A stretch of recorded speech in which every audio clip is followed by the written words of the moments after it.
danse naturelle et sur le même ma coco qui doit bouger et quand bouger sans même mot dans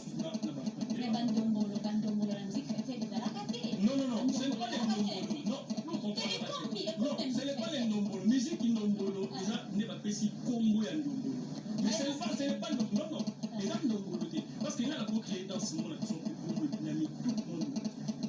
Parce qu'il y a ça dans ce monde, dans ce monde, il y a mon tanga, il y a mon mais ils sont dans ce village, ils sont dans ce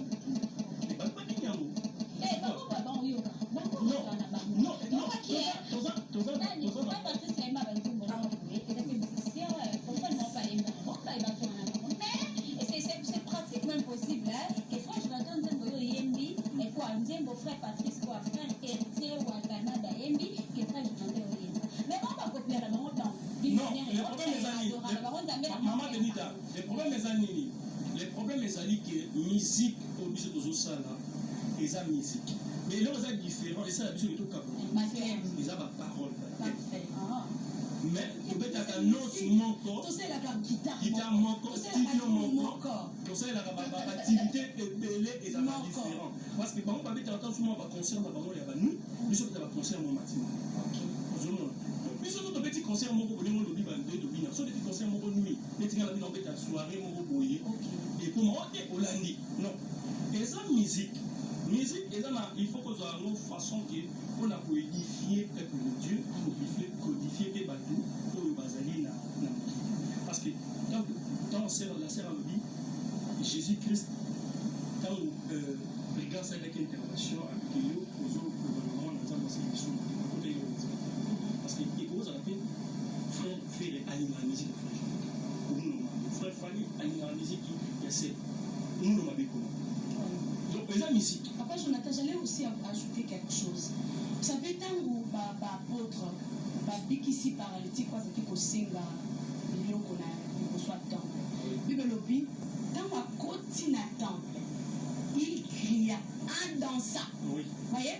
Imaginez, Bible lobby, et il s'est sauté à Koutaki les problèmes. Non, la danse, ça dépend d'une personne à une autre. Maman, dans ces expressions, il y a âme. Et ça, oui. Moi, par exemple, dans ma famille, mes soeurs ne dansent pas comme moi. Naturellement déjà naturellement déjà mais moi c'est naturellement déjà je danse et il y a des cols au par exemple quand je parle par exemple je parle de moi par exemple quand tu vas chez les Mongo naturellement déjà quand tu vas chez un louba naturellement déjà si comme tu as beaucoup empêcher quand il y a beaucoup de sanzambe on a dit ce qu'on fait pas pourquoi moi que c'est l'autre tout a dit l'autre rebelle qu'est-ce que la musique nous apporte au quotidien. Donc, la musique sur tous les plans. Toujours la danse, toujours la parole, les chorégraphies qu'on sort.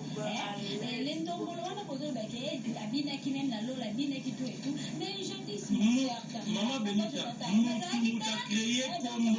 Quand on va valoriser le mot boyer, et directement la musique chrétienne a copié. Maman Benita, c'est pas la musique à copier. Nous a créé pas naïe à TP Combo.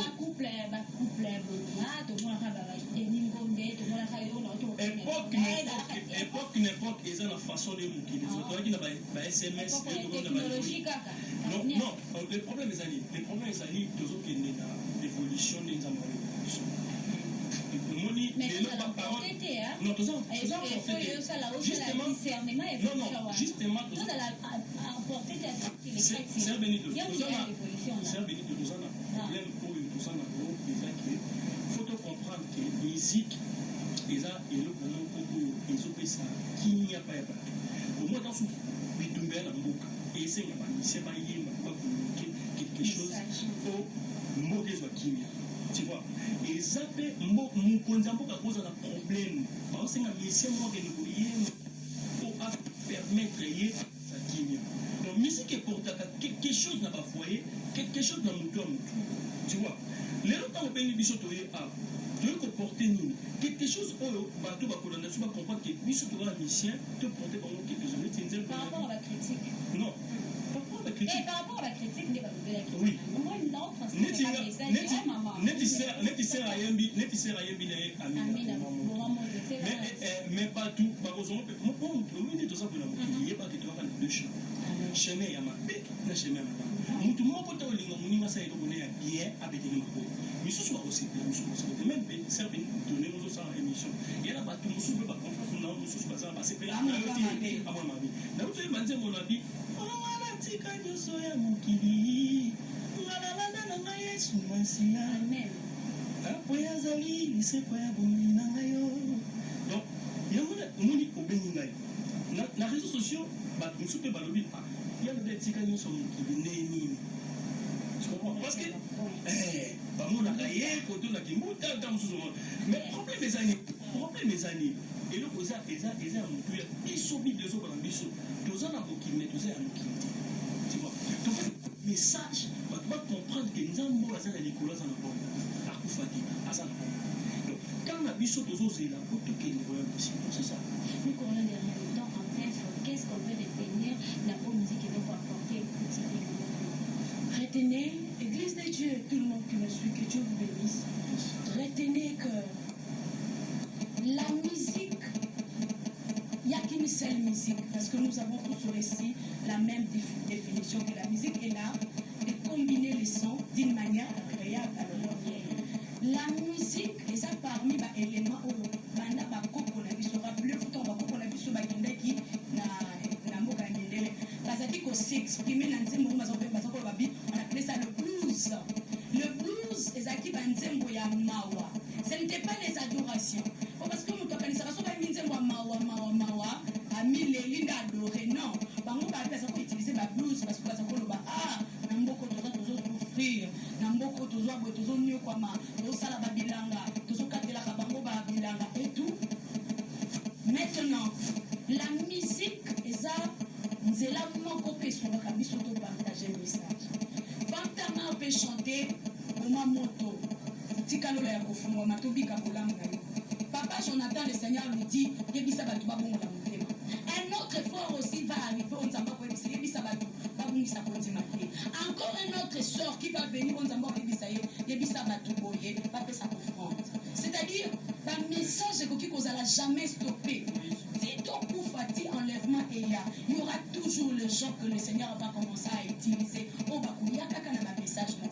Je bénis le Seigneur pourquoi parce que papa na biso ba maman na biso ya salela kinzambe ba memela kinza biso ba message oya ba pesa ki bango. Lelo pesepeli sinzambe que le prophète Jonathan amène encore un message. Et puis je suis en train de promettre les jours qui arrivent encore, il y a encore des vases que le Seigneur a bondi ici pour apporter un jour le prophète Élie répond au Seigneur Abi pour protéger ma kasimaka si je suis resté le seul. Le Seigneur lui touche et lui dit ferme la bouche. Il y a encore 7000 au Bafuka Melinano Zamba Balte. Donc pour dire que il y a encore des messagers, il y a encore de musiciens de la part de Jésus au Bakomema message. Alors tout ce que je peux vous dire, parce que au Koko Yembaka Nzelo Bando Bande na adoration non.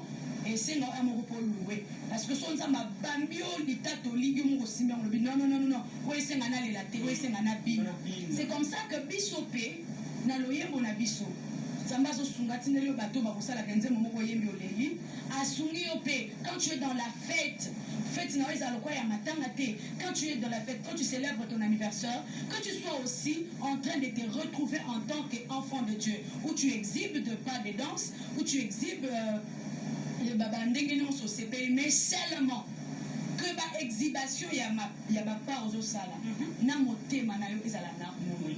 C'est ça le plus grand problème. Attitude ya motema na yo na exhibition ya ba pan ezala na mono. Moi par exemple quand je danse je danse tellement en désordre. Donc une question il y a maintenant vous pose c'est défendre là maman Dana. Est-ce que est-ce possible donc je sais pas du domaine mais là tout le monde et quand les danses tout le monde là bah par exemple un frère confié dans l'idée et puis bah il y a est-ce que est-ce vraiment possible heureusement que tu bien yango école de danse pour écrire pour le mythe travailler pour quelque chose na studio ndenge tokendaka ngana tuna ingénieur soza na religion nini parce que ezali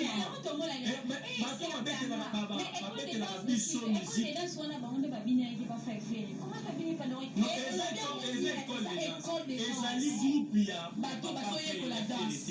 eza groupe moko basali mpona baluka quelque chose na bango baza mosala na bango mpo bakosala neti ye ndongo oza boye okolo oza journaliste okokoyamba jamais frère awa so mama sini okoyamba ete eza mosala